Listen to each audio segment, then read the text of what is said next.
See, now we are going to discuss the formation of micelle, that how the micelle formation take place. See, when we add, as I told you, when we add certain particles, like here we will be taking an example, because when I will take an example and explain you, you will get complete information related to it. So here I am adding soap to water, right? And when I add soap to water, what do I get to see? That the soap molecules get arranged themselves in water in this way. That means, like as I told you, that soap has a tadpole-like structure. Again, I will recall it for you.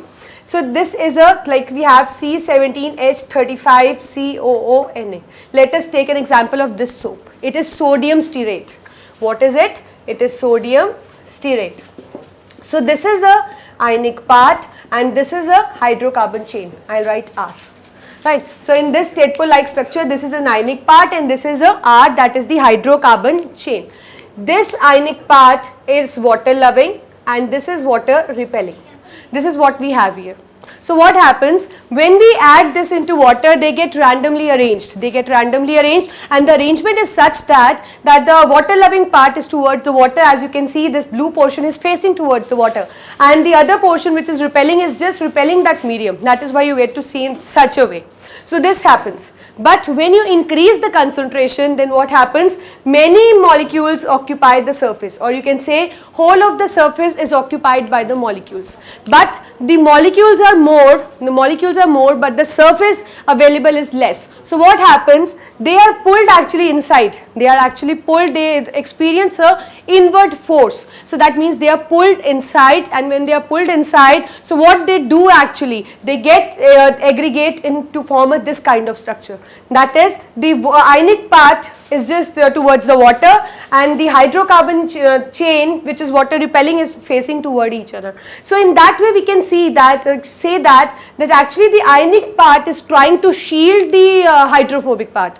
The ionic part is just trying to shield the effect of water to the hydrocarbon part, because they are actually hating each other, they are repelling each other, right? So this kind of formation is called as micelle, and here you can say it now behave as a colloid. See, this is what happens when we add soap in water, like when we talk about cleansing action of soap. So you know that how soap is capable of cleaning the dust stain or cleaning the grease stain. So how it actually do? So when you add soap molecules into water, they get randomly arranged, as I have shown you in this figure, in the similar way. But when you add a dirty cloth, suppose I add here a cloth which has a grease stain. Right. So what they will do actually, the soap molecules will get arranged in such a way that the hydrophobic part towards the dirt or the stain and the hydrophilic part towards the water. So what happens, they just form a micelle. We can say they just form the micelle. Now all the hydrophobic part is going to attract the stain. That means this hydrophobic will have the attraction for the stain, even this will have the attraction for the stain, even this will have the attraction for the stain. So they will start pulling the stain towards each other, and by doing so what will happen, the stain will come into the water, or you can say the grease or any dust particle will come into the water, because all the particles are just fighting for it, because they don't want to be in contact with water, they want to be in contact with the stain or a dust or a grease stain, whatever, like the dirt which is sticking to the cloth. So in such a way, when they are just you can say due to thermal agitation will be a correct word to use. Due to thermal agitation, what will be there, the grease stain or any stain will break up into the smaller molecules and will remain in the water, and as a result our cloth will get cleaned up. So this is in this way you can explain the cleansing action of soap. If somebody asks you about the cleansing action of soap, you need to explain the structure first, that the soap has the structure a tadpole-like, in which the head and tail and ionic part and the hydrocarbon part, hydrophobic and the hydrophilic part. You need to mention all those, right? Then say that when you add into water, you get arrangement like this, because the figures are very important in this case. You need to draw all figures.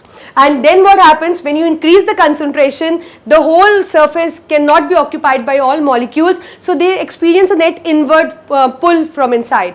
So they just aggregate to form a micelle. And what is micelle actually? Just an arrangement in which the ionic part is just trying to shield the hydrophobic part, right? And here, if there is a cloth, then these all hydrophobic part is facing towards the cloth. They have the attraction for the stain but not for the water, right? So they will be just fighting for that stain in order to you can say